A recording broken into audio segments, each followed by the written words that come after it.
तो क्या टीएमसी पूरी तरह से खत्म हो जाएगी? ये सवाल देश के हर एक राजनीति में इंटरेस्ट रखने वाले व्यक्ति के अंदर है। टीएमसी के सांसदों और विधायकों में भगदड़ मची हुई है। इसने पूरे देश के माथे पर एक पसीने की लकीर खींच दी है। अब आप जरा सोचिए, एक पार्टी जिसने इतने लंबे समय तक, लगभग 15 वर्षों तक बंगाल पर शासन किया, अचानक से वो पार्टी 15 साल बाद हारती है और हारने के बाद इतने सारे विधायक और सांसद टूटकर दूसरी पार्टी में चले जाते हैं। क्या मजाक चल रहा है, आप सोच रहे होंगे। इस पर आप कभी विचार किया है कि एक पार्टी किस तरह से तैयार होती है, कितने संघर्षों से तैयार होती है और एक हार के बाद तिनकों की तरह बिखर क्यों जाती है? ये मुद्दा बहुत बड़ा है। ये दिखने में छोटा लगता है। आप पिछले कुछ वर्षों में देख रहे होंगे, बहुत सारी पार्टियां पूरी तरह से टूट चुकी हैं। कई बार तो पार्टियों का जो उनका निशान था वो तक छिन गया है, जैसे महाराष्ट्र में शिवसेना के साथ हुआ। ऐसा बहुत सारी पार्टियों के साथ हो रहा है। अब मुद्दा आज का ये नहीं है कि ये पार्टियां टूट जा रही हैं, मुद्दा ये है कि आखिर क्यों टूट जा रही हैं। आइए इस पर हम विश्लेषण करेंगे। तो सबसे पहली बात तो यह है कि जो राजनीति के बारे में कहा जाता है कि राजनीति एक सेवा है, ये क्यों कहा जाता था?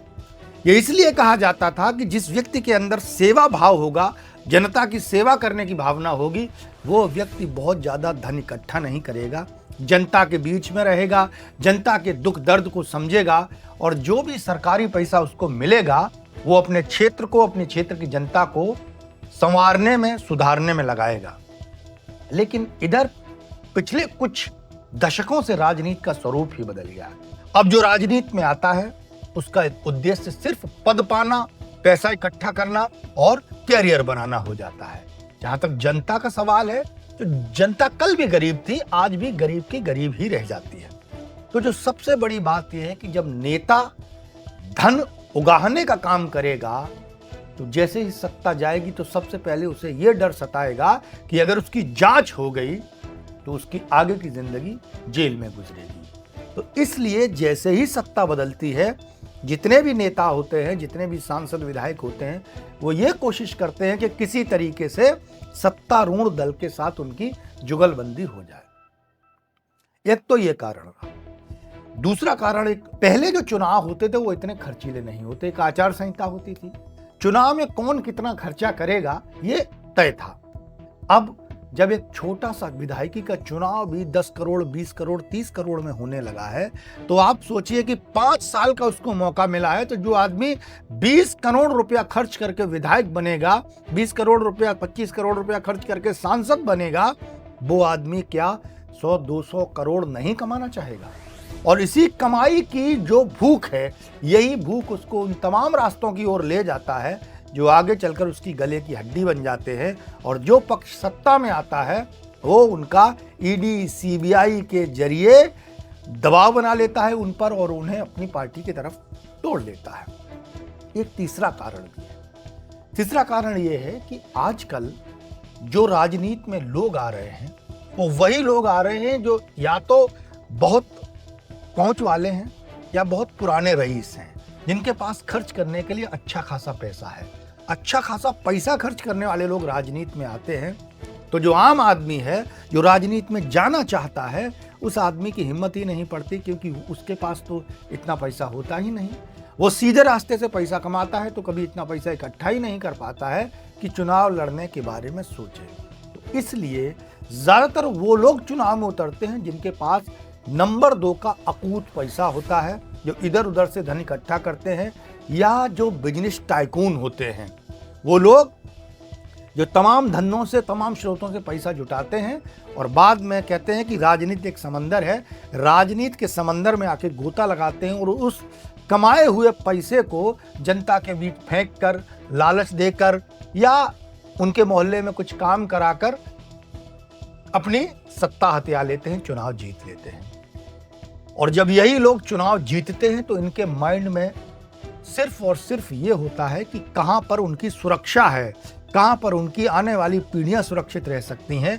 तो न कोई कायदा, न कोई नियम, न कोई आस्था, न कोई विचारधारा, सिर्फ एक ही चीज होती है, पैसा, पैसा और पैसा। जहां ज्यादा पैसा मिलता है, कहते हैं 50-50 करोड़ रुपया फेंक दिए जाते हैं एक एक सांसद को खरीदने के लिए। कोई 5 करोड़ में बिक जाता है, कोई 8 करोड़ में बिक जाता है और कोई और किसी लालच के जरिए बिक जाता है। तो ये जो सारी चीजें हैं, ये चीजें ऐसी हैं कि अब ये कभी रुक नहीं सकती, आप ये समझ लीजिए। तो ऐसे में एक सवाल आता है कि आखिर क्या हो सकता है, क्या ऐसे तो कोई पार्टी बचेगी ही नहीं? तो उसके पीछे एक कारण है। सबसे बड़ी बात यह है कि कहते हैं कि लोकतंत्र की मालिक जनता है। अगर जनता ऐसे ही कैंडिडेट्स को पसंद करेगी जो कैंडिडेट्स आकर उनको लालच दें, उनको पैसा दें, उनको दारू पिलाएं, उनको घर दें, ऐसे लोग अगर राजनीति में रहेंगे तो गरीब लोगों के लिए, आम लोगों के लिए राजनीति में कभी स्पेस ही नहीं बन पाएगा।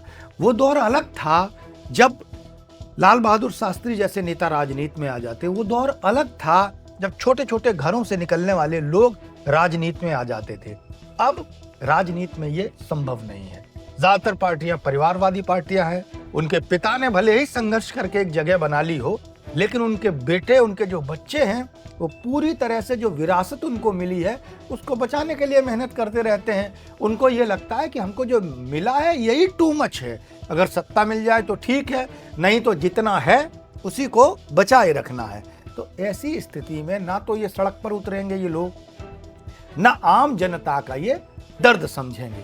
तो जब आम जनता का दर्द नहीं समझेंगे तो जिस आदमी के पास ज्यादा पैसा होगा वो पैसा फेंकेगा, उनके जो जख्म है उन पर थोड़ा बहुत मरहम लगाएगा और चुनाव को जीत के चला जाएगा। लेकिन होंगे दोनों रसूखदार और पैसे वाले लोग ही। यहाँ गरीब आदमी का स्पेस पूरी तरह से खत्म होता जा रहा है कि अब आम आदमी चुनाव लड़ने की हिम्मत नहीं कर पाएगा। चलिए अब मान लीजिए कोई नई पार्टी है और उसने हिम्मत की कि वो कई सारे नौजवानों, जैसे आम आदमी पार्टी ने प्रयोग किया, कई सारे लोगों को ऐसे लोगों को टिकट दे दे जिनके पास पैसे ना हो। ठीक बात है, लेकिन जो दूसरी पार्टी होगी उसका जो कैंडिडेट होगा, जिसके पास अकूत पैसा होगा, उस गरीब कैंडिडेट के सामने जब वो 100-200 करोड़ रुपया, 10-20-50 करोड़ रुपया यानी करोड़ों रुपए जनता के बीच बहाएगा तो बहुत कम चांसेस होंगे कि जनता गरीब कैंडिडेट को वोट देगी। अब आप कहेंगे तो फिर अरविंद केजरीवाल की पार्टी दिल्ली में कैसे जीत गई? जी हाँ, अरविंद केजरीवाल की पार्टी दिल्ली में इसलिए जीत गई क्योंकि अरविंद केजरीवाल ने जो मैनिफेस्टो बनाया था उस मैनिफेस्टो में इतने लुभावने वादे किए थे, जनता को लगा कि एक बार अगर 10-20 हज़ार मिल भी गए उससे ज़्यादा है, 5 साल तक फ्री मेट्रो में सफ़र करो और तमाम सारी जो बिजली का बिल, पानी फ्री। तो उन्हें लगा कि ये फायदे का सौदा है और फायदे का सौदा देखते हुए उन्होंने आम आदमी पार्टी को चुन लिया था। फिर प्रश्न आता है कि क्या जो लोग राजनीतिक पार्टी से, जिसकी अपनी एक विचारधारा होती है, उससे जुड़ते हैं तो फिर विचारधारा को इतनी आसानी से छोड़ कैसे देते हैं? तो एक बात आप समझ लीजिए कि विचारधारा एक सिर्फ पोस्टर है जो बाहर लगा हुआ है। उसके अंदर वो सारे काले कारनामे, सारी चीजें, सारी धूर्तताएं, सारी कूटनीतियां चल रही होती हैं जो आदमी को पैसा और पावर दोनों मुहैया कराती हैं। तो विचारधारा का पोस्टर बाहर है, अंदर वो सब कुछ है जो उसको, सारी पार्टियों के अंदर वो सब कुछ है जो उन्हें पैसा और रसूख दोनों प्रदान करता है। अब आपके अंदर एक सवाल आएगा कि भारतीय जनता पार्टी तो फिर क्यों नहीं टूटी? तो आइए इसकी पड़ताल करते हैं।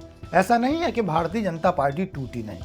यशवंत सिन्हा, जसवंत सिंह, तमाम सारे नेता जो थे पार्टी से नाराज होकर चले भी गए थे एक समय, लेकिन आज की स्थिति में परिस्थितियां दूसरी हैं। उसका कारण है भारतीय जनता पार्टी के पास एक आरएसएस नाम की जो विचारधारा है, वो ऐसी विचारधारा है जो करोड़ों लोगों को अपने आप से बांधे हुए है। वो सरकार से इतर जाकर भी व्यक्तिगत रूप से लोगों के बीच एक संगठनात्मक जो ढांचा है उसको जिंदा बनाए रखती है और अपनी विचारधारा से जोड़ी रहती है। आप देखेंगे कि भारतीय जनता पार्टी का जो वोटर होता है, उस वोटर के अंदर देश भावना, स्वदेशी की भावना, ये सारी चीजें भरी होती हैं। तो ये वो लोग हैं जिनका बचपन से ही ब्रेन वॉश किया जाता है। जो आरएसएस है, आरएसएस की जो मीटिंग्स होती हैं, जो उनके सेमिनार्स होते हैं, जो उनके पदचालन होते हैं, जो तमाम सारी उनकी प्रक्रियाएं होती हैं, उन प्रक्रियाओं से जुड़कर इन लोगों के अंदर कहीं ना कहीं विचारधारा का एक कीड़ा है, वो जन्म ले लेता है। और ये लोग सत्ता में भले ही ना हो, लेकिन इस विचारधारा से जुड़े रहते हैं, जो कि उनको एक बड़ा काडर बनाती है, जबकि और किसी पार्टी के पास ऐसी कोई ताकत होती ही नहीं है। समाजवादी पार्टी के पास पहले लोहिया वाहिनी हुआ करती थी, जिसमें तमाम सारे हजारों लाखों नौजवान लाल टोपी लगाकर सड़क पर एक आवाज में इकट्ठा हो जाते थे। युवजन सभा होती थी, मुलायम यूथ ब्रिगेड होती थी, जिसमें लाखों लाख युवा जुड़े रहते थे, जो विचारधारा की राजनीति से जुड़े होते थे। आज की तारीख में ये सारे संगठन बहुत कमजोर हो चुके हैं और लगभग यही सारी पार्टियों की दशा है। उसका कारण यह है कि सत्ता में आने के बाद सारे लोग सत्ता की मलाई की तरफ दौड़ने लगते हैं, विचारधारा को कूड़ेदान में फेंक देते हैं। लेकिन भारतीय जनता पार्टी में आज भी एक विचारधारा चल रही है, और अगर यही विचारधारा इसी तरह से चलती रहेगी तो भारतीय जनता पार्टी को तोड़ पाना या हरा पाना बहुत ज्यादा मुश्किल हो जाती है। तो अब सवाल यह है कि आखिर बाकी दल करें क्या। देखिए, मैं कोई राजनीतिक विश्लेषक नहीं हूं, मैं जो मेरी समझ में आ रहा है, जो मुझे लगता है, वो मैं बता रहा हूं। सबसे पहले तो जो राजनीतिक दल भारतीय जनता पार्टी के सामने लड़ना चाहता है, वो अपना एक मदर संगठन डेवलप करे, वो अपना एक वैचारिक संगठन डेवलप करे, जिसमें मिशनरी लोग हों, जो गांव गांव जाकर लोगों की समस्या सुने। और ये कोई 1-2 दिन या 4-6 महीने में नहीं हो सकता है, ये सालों लंबी प्रक्रिया है, और लंबी प्रक्रिया को फॉलो करना ही पड़ेगा। अगर आप फॉलो नहीं करेंगे तो हो सकता है कि एक आध बार आपको सत्ता जरूर मिल जाए, लेकिन भविष्य में आप सत्ता नहीं पा सकते हैं। क्यों? क्योंकि जिसके पास ज्यादा संगठनात्मक ढांचा होगा, जिसके पास ज्यादा संपर्क करने वाले लोग होंगे, ज्यादा लोगों की समस्याएं हल करने वाले लोग होंगे, उसी पार्टी से लोग जुड़ेंगे। तो टीएमसी में जिस तरह से एक भगदड़ मची है, उस पर हमने ये पूरा विश्लेषण किया। अभी हाल ही की जो आज की खबर है वो ये है कि नेशनल सिटीजन पार्टी कुछ करके कोई एक पार्टी बनाई जा रही है, जिसमें जो ये 20 से लेकर 22 बागी सांसद हैं, वो पहले जाएंगे और उसके बाद वो भारतीय जनता पार्टी को समर्थन देंगे। इधर विधायकों की संख्या 58 से बढ़कर 64 हो गई है, जिससे ऐसे लगता है कि 80 विधायकों में से अगर 64 चले जाएंगे तो शायद और 10-5 चले जाएंगे, तो मुझे लगता है कि 2-4 विधायक ही टीएमसी के पास बचेंगे, जो विचारधारा से जुड़े हुए लोग हैं, जिनकी ममता में आस्था है। बाकी लोग पूरी तरह से पार्टी छोड़कर चले जाएंगे। और ये आज की दौर की इतनी कड़वी सच्चाई है, जिसे हम सबको समझना ही पड़ेगा। कहते हैं बाप बड़ा ना भैया, सबसे बड़ा रुपया। तो आखिर में मैं सिर्फ इतना ही कहूंगा कि राजनीति में जिस सोच के साथ लोग आते हैं, उसी सोच को फॉलो करते हैं। अगर वो पैसा और पावर कमाने आए हैं, तो 15 साल जो लोग पावर में रह लेते हैं, उससे नीचे जी पाना बड़ा मुश्किल होता है। इसलिए ना उनकी कोई विचारधारा होती है, ना उनके जीवन मूल्य होते हैं। उनको लगता है कि अगर 15 साल सत्ता में रहने के बाद भी पार्टी से कूद कर दूसरी पार्टी में जाने पर उनको मंत्री पद या पैसा या सुरक्षा मिल सकती है, तो वो लोग तुरंत चले जाते हैं। मैं अंत जाते जाते एक शेर कहना चाहता हूं, हौसले दिल के तो ऊंची उड़ान वाले हैं, मगर जो पंख हैं गहरी थकान वाले हैं। आज की नस्ल है वादों से मुकरने वाली, पुराने लोग तो अब भी जुबान वाले हैं। पुराने लोग जिनके जीवन में मूल्य होते थे, सिद्धांत होते थे, वो लोग अपने सिद्धांतों की बात करते थे। आज की पीढ़ी जो सिर्फ पैसों की तरफ दौड़ रही है, जो सिर्फ पावर की तरफ दौड़ रही है, उससे ये उम्मीद करना एकदम बेमानी है कि किसी भी जगह पर ये लोग मूल्यों को मानकर अपनी सुविधाएं त्याग देंगे। जब हम अगर घर में एसी लगा लेते हैं, हमेशा प्रयत्न रहते हैं कि बिना एसी के कभी ना होना पड़े। अगर कार ले लेते हैं तो कोशिश करते हैं कभी ऐसा ना हो कि हमारी कार बिक जाए। तो जब हम सब आगे बढ़ने की प्रक्रिया में हैं, तो भैया ये नेता भी आगे बढ़ने की प्रक्रिया में है।